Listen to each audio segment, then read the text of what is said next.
Good morning, grade 11 students. Hope you're having a great day.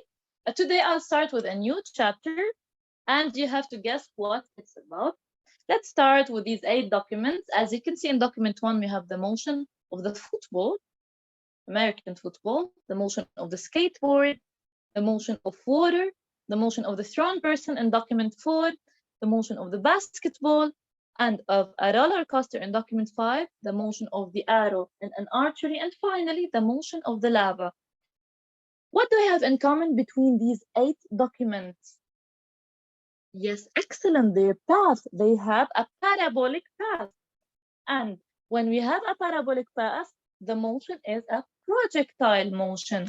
That's why our lesson for today is the projectile. At the end of this lesson, you will define the projectile, determine the time equations of a projectile, define the range and the maximum height, and finally calculate them. So, what's a projectile motion? As we said, the projectile motion is a form of motion where an object moves in a parabolic path. The path followed by the object, as you all know, is called its trajectory. Projectile motion occurs when a force is applied at the beginning of the trajectory of the launch. As you can see in these documents here, we needed a force here by our hand, a force to the skateboard, to the water, to the thrown person, a force by our hands to the basketball, to the roller coaster, to the arrow, and a force to the lava. Well, after defining the projectile motion, let's start by this activity. We should remember some stuff here. Let's start by the characteristics of no motion. As you know, when we don't have motion, the characteristics of no motion, the velocity is 0 meters per second. That's why we have here the graph showing the variation of the velocity as a function of time, and it's 0. And here we have the document showing the variation of the distance as a function of time, and it's a constant. We have this equation, x equal vt plus x0, and because v equals 0, then x equal x0. That's why it's constant with time, doesn't change with time.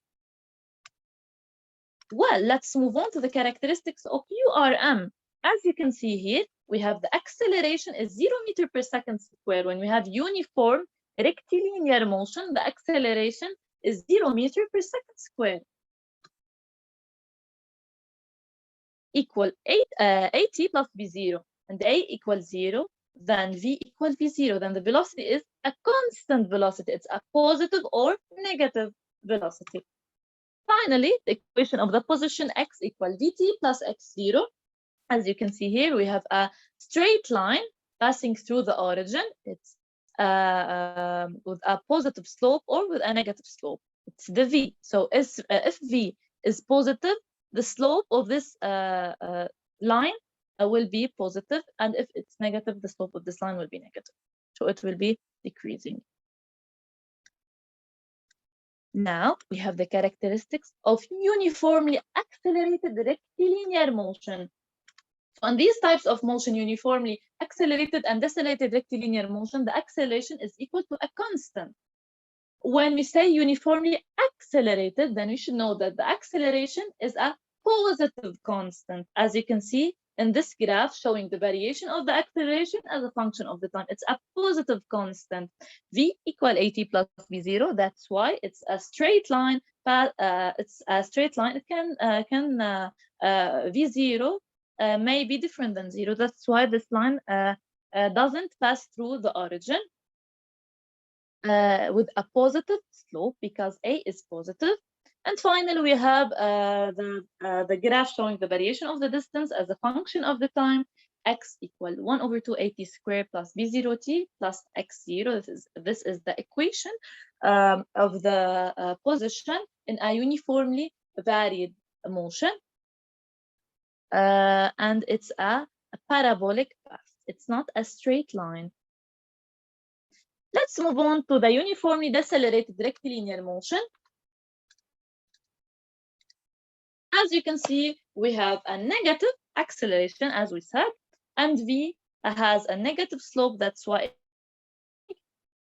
finally we have the equation of the position x equal 1 over 2at squared plus v0t plus x0, and it's a parabolic path. It's not a straight line because we have t squared. We don't have t as in this equation. We have t squared. That's why we have a parabolic path. We don't have a straight line.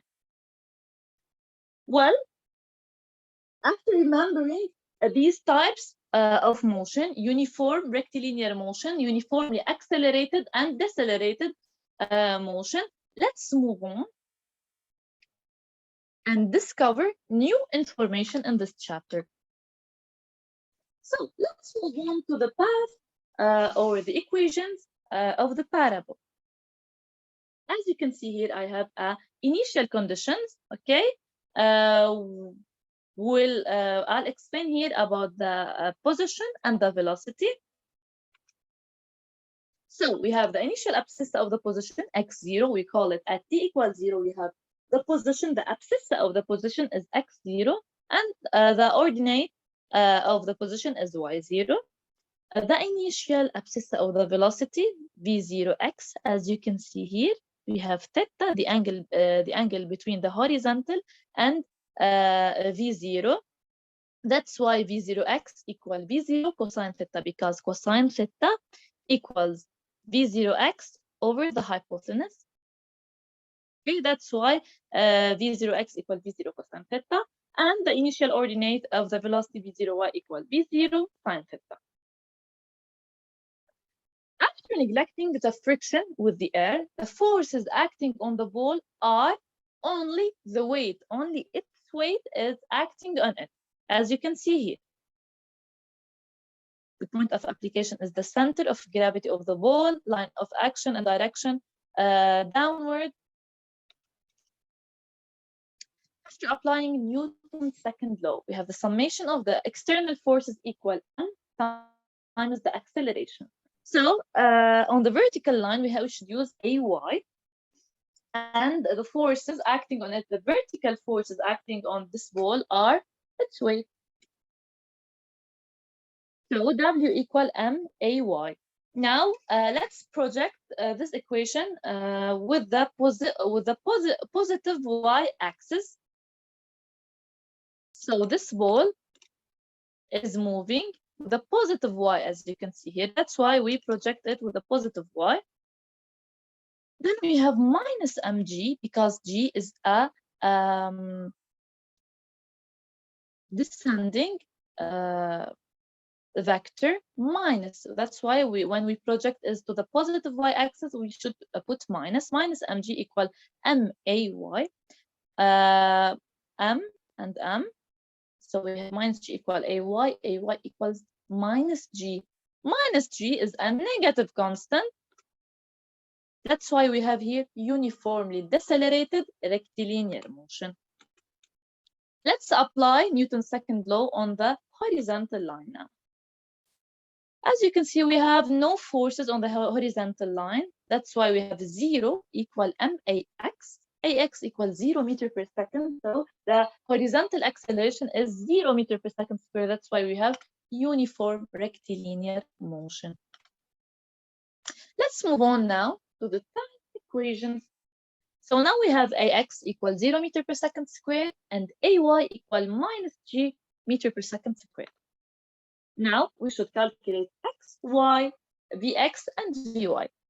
As we all know, in the uniform rectilinear motion, x equal vt plus x0, and v is equal to v0. I'll show you, because we have uniform rectilinear motion, v equal v0x, and it's equal to v0 cosine theta t plus x0. Let's calculate now vx. Vx equal at plus v0x, and a is equal to 0. Then vx equal v0x, which is v0 cosine theta.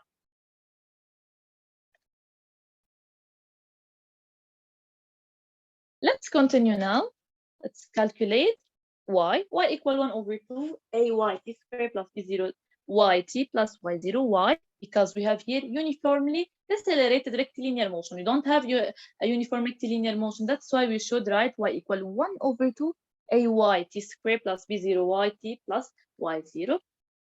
As we said, a equal minus g plus v0y plus y0, and vy equal at plus v0yt, and it's equal to minus gt plus v0 sine theta. So these are the time equations. We calculate them to calculate finally the trajectory equation. So as you can see here, I have two equations, x equal v xt plus x0 and y equal 1 over 2 ayt square plus v0yt plus y0. We have to calculate t from this equation and put it in this equation. So what is the trajectory? The trajectory is the equation without the time, including x and y, only x and y. We don't have other variables like the time. Okay, so we shouldn't write t. Okay, that's why we calculated t from this equation and we put it in this equation. So we have y equal 1 over 2 ayt square plus v0yt plus y0. Okay, as you can see here, we put in the place of t x minus x0 over v0x, and this is the final equation we had, minus g in the place of ay, x minus x0 over v0x in the place of t squared to the power 2, and here x minus x0 over v0x. And finally, we have the equation of the trajectory y equal minus 1 over 2 g over v0 cosine theta square x minus x0 square plus tangent theta, because we have sine over cosine x minus x0 plus y0. This equation have the form of ax squared plus bx plus c. As you can see, a is minus 1 over 2 g over v0 cosine theta squared. X squared is x minus x0 squared. Tangent theta is b, constant. X minus x0 is x, and y0 is c.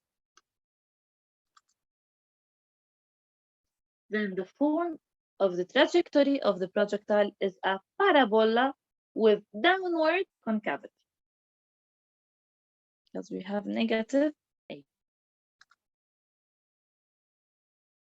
Now, let's define the range and the maximum height of a projectile, and to make calculating them easier, we'll assume that x0 equals 0 and y0 equals. Well, what's the maximum height? The maximum height is when the ball. The maximum height is when the ball's velocity Vy, the vertical velocity, equals 0. So at the maximum height, the Oy component of the velocity must be 0. So its velocity, vertical velocity, is 0. As you can see here, this is the maximum height, y max, of this projectile motion here. Well, let's calculate it. We have Vy equals 0, and we have v minus gt plus v0 sine theta equals 0. We calculate t from it, and then we put it in the y. So we have one condition here. We have Vy equals 0. That's why we should use it. What do we have to calculate? We have to calculate the maximum height. That's why I put here y equal its equation. Is this clear? So because we have here a condition and we have a result, we should look to the condition. I have Vy equals 0 because it has it's a maximum height than Vy equals 0. We have this condition. We calculated t from it and we put it in this equation. Why this equation? Because I have to calculate y max. Okay, then y equal 1 over 2 ayt square plus v0 yt. Y max, we put in the place of t v0 sine theta over g, as you can see here.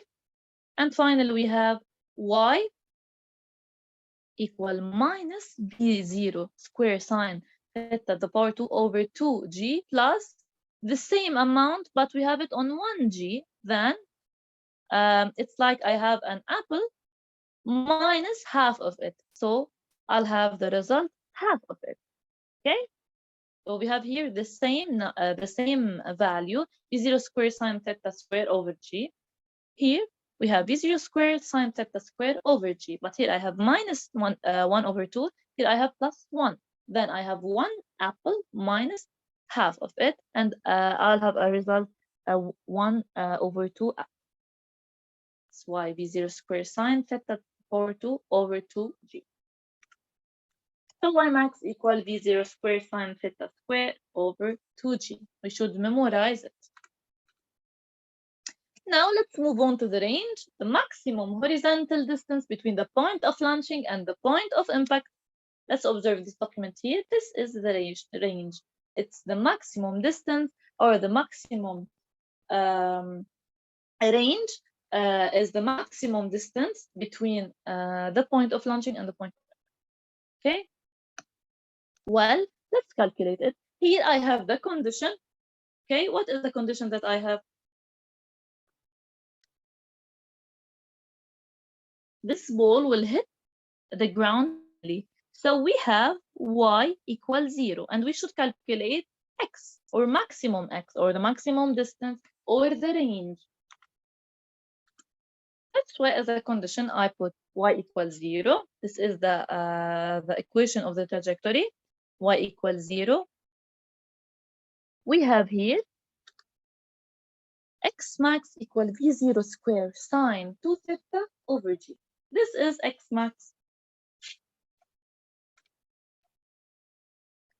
Now, after calculating the range, the maximum height, and the trajectory of the projectile, let's watch this video.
Well, because we have uniform rectilinear motion, on the horizontal line, Vx is constant, but because we have uniformly decelerated rectilinear motion on the vertical line, Vy is changing with time. Initially, the velocity along y direction is, when the cannonball reaches the maximum height, the velocity along y direction becomes 0, and the velocity of a cannonball before it reaches the ground is equal to the initial velocity along y direction, but in negative value. This time, let us look at the acceleration. There is no other acceleration governing to this kind of motion, but only the acceleration due to gravity, which is equal to 9.8 meters per second squared. Ay equal minus g. Downward and is constant during the close flight. Lastly, our distance.